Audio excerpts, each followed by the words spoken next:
एक कदम ईश्वर की ओर। स्थिति प्रकरण 40वां सर्ग। विविध जीवों की उपाधियों द्वारा उत्पत्ति, जीवों तथा उनकी उपाधियों के ब्रह्म भाव का विस्तार से वर्णन।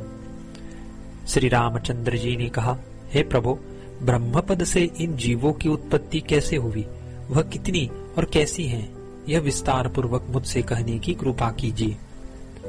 श्री वशिष्ठ जी ने कहा, हे महाबाहो, भांति भांति की भूत जातियां जैसे ब्रह्म से उत्पन्न होती है, जैसे नाश को प्राप्त होती है, जैसे मुक्त होती है, जैसे वृद्धि को प्राप्त होती है और जैसे ब्रह्म में ही अंतर्हित होकर स्थित रहती है, उसे मैं संक्षेपतः आपसे कहूंगा। हे अनग, आप सुनिए। परब्रह्म की निर्मल चित शक्ति जो सर्वशक्तिशालिनी है, अपनी इच्छा से विविध कल्पना करती हुई स्वयं भावी देहादि के आकार का स्फुरण रूप चैत्य यानी विषय हो जाती है। पूर्वोक्त देहादि के आकार का ही अच्छी तरह जो अहम भाव से स्फुरण है, उसके द्वारा घनता को प्राप्त हुई वह चित शक्ति स्वयं जो कुछ भी संकल्प करती है, फिर उस भाव को प्राप्त हो जाती है। वही चित शक्ति का घनी भाव मन तथा जीवोपाधि है।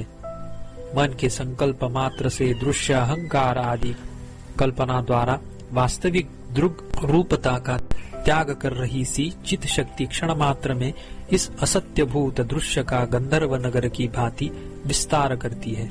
यद्यपि चिद्रूप आत्मा स्वप्रकाश है, तथापि वह सर्वप्रथम अपने से निर्मित, अपने से पृथक शून्याकार से प्रतीत होता है। वही अवस्था सर्वजन प्रसिद्ध आकाश है। वह चित्तत्व ब्रह्मा का संकल्प करके ब्रह्मा के रूप को देखता है। तदनंतर दक्ष आदि प्रजापति की कल्पना कर जगत की कल्पना करता है।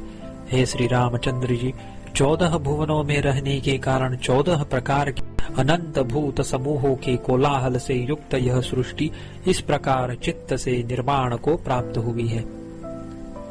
एकमात्र चित्त से बनी हुई एकमात्र आकाश शरीर वाली, अतएव शून्य प्रतीत हो रही जीव सृष्टि एकमात्र संकल्प नगरी के तुल्य केवल भ्रांति स्वरूप है।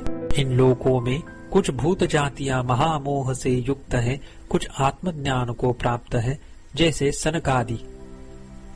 मध्य की दशाओं में स्थित कुछ जीव जातियां मोक्ष के लिए प्रयत्न करती हुई भी दृढ़ वैराग्य न होने के कारण बार बार विघ्नों द्वारा ब्रह्म पद से पतित होती है। पृथ्वी में संबंध रखने वाली सभी प्राणी जातियों में ये भारतवर्ष में रहने वाली जो नर जातियां हैं, वे ही आत्मज्ञान के उपदेश के योग्य है। उन नर जातियों के मध्य में कुछ मनोव्यथा से पीड़ित, दुखमय तथा मोह, द्वेष और भय से आतुर है। अतः तमोगुण प्रधान होने के कारण उनका शास्त्र में अधिकार नहीं है। उपदेश योग्य रजोगुण और सत्वगुण प्रधान जो जातियां हैं, उन्हें मैं 42वें सर्ग में कहूंगा।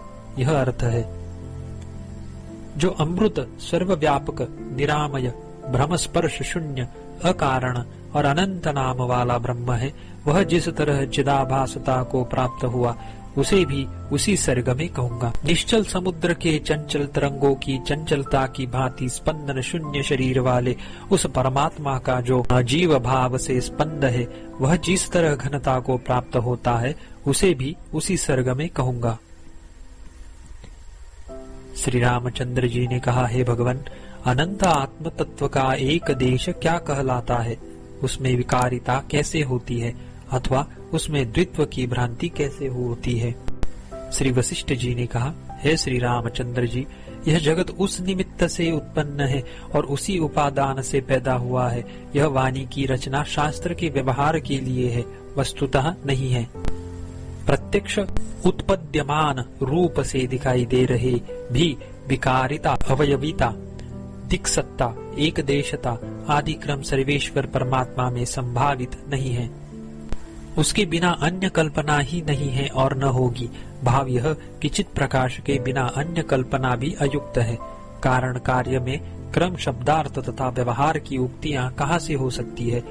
जो कल्पनाएं हैं, जो पदार्थ है, जो शब्द है और जो वाक्यार्थ है, वे सत से उत्पन्न होने के कारण तथा सन्मय होने के कारण सद्वस्तु की ही तरह इष्ट है। अग्नि से उत्पन्न हुई अग्नि की भांति वही उससे जन्य होता है। यह जगत जन्य है, वह जनक है। यह भेद कल्पना मात्र है, यानी मिथ्या है। यह इससे उत्पन्न है। यह जो जगत की स्थिति है वह एक दीपक की दो रूपों के निर्वाण की शक्ति में अतिशय की भांति माया से एक ही आत्मा की दो रूपों के निर्माण की शक्ति में अतिशय है। वही जन्य जनक दो रूपों में भासित होती है। यह जगत भिन्न है, यह ब्रह्म भिन्न है। यह शब्द और अर्थ का व्यवहार श्रम वचन मात्र में है, परमात्मा में नहीं है। कारण कि वाचारंभरणम विकारो नामधेयम, ऐसी श्रुति है, क्योंकि परिच्छेद होने पर ही तो भेद प्रतीत होगा। पूर्वोक्त क्रिया शक्ति से उत्पन्न हुई मनश्शक्ति से ही स्वभावतः शब्द विभाग प्रवृत्त होता है। तदनंतर उससे दृढ़ भावना द्वारा अभिष्ट अर्थ उत्पन्न होता है। अग्नि की एक शिखा की दूसरी शिखा जनक है, यह कथन वैचित्र्य मात्र है। इस कथन में सत्यता नहीं है। परमात्मा में जन्य जनक आदि शब्द व्यवहार का संभव नहीं है। अनंत होने के कारण जब वह एक ही है तो किसे कैसे उत्पन्न करेगा। यह उक्ति का स्वभाव है कि एक उक्ति के अनंतर दूसरी उक्ति स्वाश्रय विरुद्ध भेद द्वित्व आदि अर्थ युक्त हो जाती है। समुद्र में तरंग समूह की भांति परब्रह्म में जो शब्द और अर्थ की कल्पना का आकार है वह ब्रह्म ही है। विद्वानों ने अनुभव किया है। ब्रह्म ही प्रत्यगात्मा है, ब्रह्म ही मन है।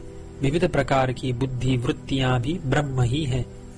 ब्रह्म ही पदार्थ है, ब्रह्म ही शब्द है, ब्रह्म ही नश्वर है या साक्षी चेतन है या पदार्थानुभूति है। सब विषय भी ब्रह्म ही है। सामने दिख रहा यह सब विश्व ब्रह्म ही है। वह ब्रह्म पद विश्व से परे है। वस्तुतः यह जगत है ही नहीं, सब कुछ केवल ब्रह्म ही है। आत्माकाश में यह भिन्न है, यह भिन्न है, यह विभाग मिथ्या ज्ञान के विकल्प से कथन मात्र है। इस कथन में क्या सत्यार्थता है। जैसे अग्नि की शिखा से दूसरी अग्नि की शिखा उत्पन्न हुई, वैसे ही ब्रह्म से मन की संज्ञा रूप शिखा उत्पन्न हुई है। चंचलता से उत्पन्न विकल्प संपत्ति नित्य सिद्ध कूटस्थ ब्रह्म में सिद्ध नहीं होती है। तमस दृष्टि के क्षीण होने के कारण जैसे द्विचंद्र ज्ञान दोष मिथ्या है, वैसे ही सत्य वस्तु विकल्प से युक्त है। यह विकल्प कथन मिथ्या ही है। सर्वस्वरूप सर्वव्यापक उस अनंत ब्रह्म पद से अन्य कुछ नहीं उत्पन्न हो सकता है। जो कुछ उत्पन्न है वह ब्रह्म ही है।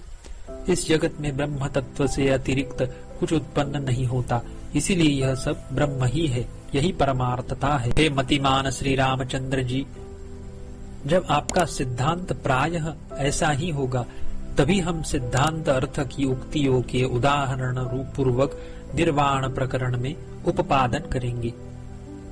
इस परमार्थता में अविद्या आदि कोई इतर पदार्थ विद्यमान नहीं है। तत्त वस्तु विषयक तत्त अज्ञान का क्षय हो जाने पर आप संपूर्ण पदार्थों को पूर्ण ब्रह्म भाव से जानेंगे। जैसे अवस्तु यानी मल का क्षय होने पर वस्तु यथार्थ रूप से प्रकट होती है, और जैसे रात्रि के अंधकार का क्षय होने पर यह दृश्य जगत दृष्टिगोचर होता है, वैसे ही अज्ञान का क्षय होने पर जगत ब्रह्म भाव से प्रतीयमान होता है। हे श्री रामचंद्र जी, आप अज्ञान दूषित दृष्टि से जो यह संपूर्ण जगत चारों ओर विस्तृत दिखाई देता है, अज्ञान के साथ उसका नाश होने पर निर्मल दर्पण के तुल्य परमार्थ भूत निर्मल परम पद में वही एकमात्र परम पद स्थित होगा। इसमें कोई संशय नहीं है। 40वां सर्ग समाप्त।